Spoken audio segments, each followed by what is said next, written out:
हमारे पाठ्यक्रम में मुंशी प्रेमचंद रचित कहानियों का जो संकलन है मानसरोवर भाग 1 वह सम्मिलित किया गया है।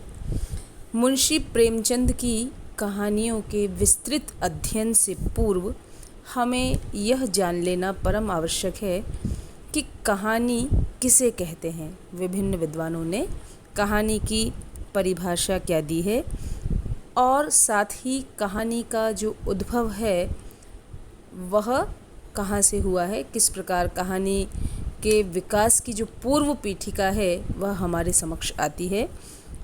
कहानियों के विस्तृत अध्ययन से पूर्व हम इस पर थोड़ा सा दृष्टिपात करेंगे। कहानी आधुनिक युग की प्रमुख गद्य विधा है जो कि कथा से बिल्कुल भिन्न है। अनेक विद्वानों ने कहानी की विभिन्न परिभाषाएं दी है।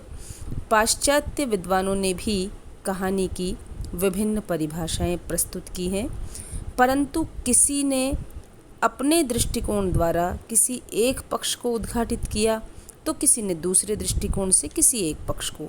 इस प्रकार कहानी की अनेक परिभाषाएं हमारे समक्ष आती है। बाबू गुलाब राय के शब्दों में हम कह सकते हैं, कहानी वह ध्रुवपद की तान है जिसमें गायक महफिल शुरू होते ही अपनी संपूर्ण प्रतिभा दिखा देता है। एक ही क्षण में चित्र को इतने माधुर्य से परिपूरित कर देता है जितना रात भर गाना सुनने के बाद भी नहीं होता है। इसी प्रकार मुंशी प्रेमचंद का मानना है कि सबसे उत्तम कहानी वह होती है जो किसी मनोवैज्ञानिक सत्य पर आधारित हो। जैनेन्द्र कुमार के शब्दों में कहा जा सकता है कि कहानी तो एक भूख है जो निरंतर समाधान पाने की कोशिश करती रहती है। हमारे अपने सवाल होते हैं, शंकाएं होती हैं, चिंताएं होती हैं और सभी उनका उत्तर, उनका समाधान खोजने का, पाने का सतत प्रयत्न करते रहते हैं। कहानी उस खोज के प्रयत्न का एक उदाहरण है।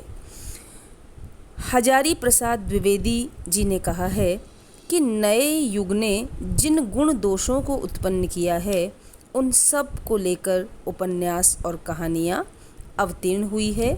छापे की कल ने ही इनकी मांग बढ़ा दी है और छापे की कल ने ही इनकी पूर्ति का साधन बनाया है। यह गलत धारणा है कि उपन्यास और कहानियाँ संस्कृत की कथाओं और आख्यायिकाओं की सीधी संतान है। श्री कृष्ण लाल के शब्दों में कहा जा सकता है कि आधुनिक कहानी साहित्य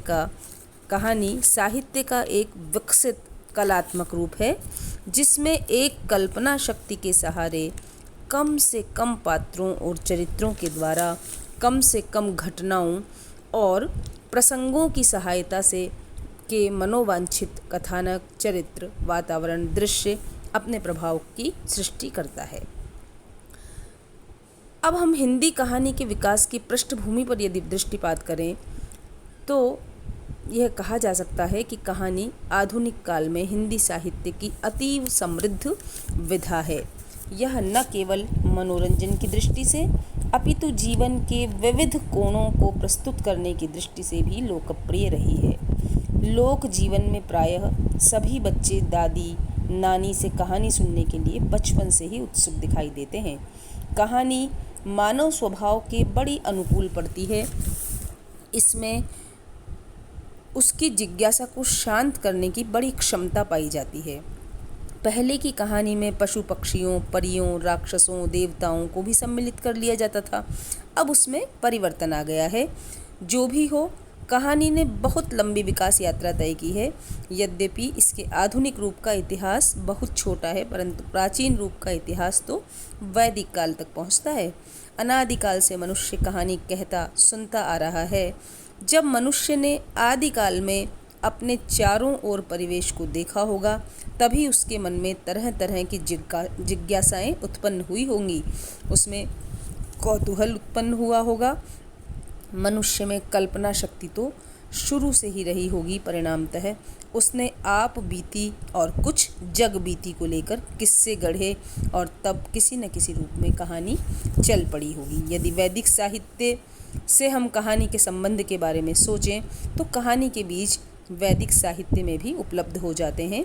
ऋग्वेद में यम यमी, पुरुर्वा उर्वशी संवाद, ब्राह्मण ग्रंथों में सौपर्णी आख्यान, उपनिषद साहित्य में सनत कुमार, नारद आदि के आख्यान, महाभारत में नहुष, गंगावतरण, ययाति, शकुंतला, नल दमयंती आदि के आख्यानों में कहानी के बीजों को खोजा जा सकता है।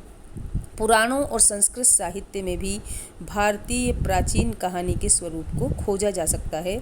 बृहत कथा श्लोक संग्रह, बृहत कथा मंजरी, कथा सरित सागर, दश कुमार चरित, कादम्बरी, वासवदत्ता, तिलक मंजरी, अभिज्ञान शाकुंतलम, मालती माधव, विक्रमोर्वशीयम, मालविकाग्निमित्रम, रत्नावली, मृच्छकटिक आदि में कथा के तत्व खोजे जा सकते हैं। नीति संबंधी प्राचीन आख्यायिकाएँ भी हमें मिलती है, जैसे पंचतंत्र में तंत्राख्यायिका, कथा सरित सागर, हितोपदेश, भाव प्रपंच कथा आदि।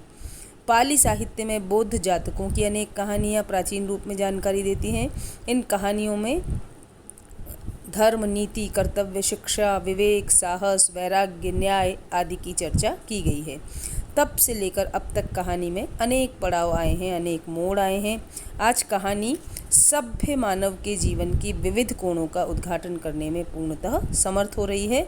बाबू गुलाब राय ने कहानी के इन प्राचीन रूपों के आधार पर ही कहा है कि भारतीय कहानी भारत की पुरानी कथा कहानियों की संतति है, किंतु विदेशी संस्कार लेकर आई है।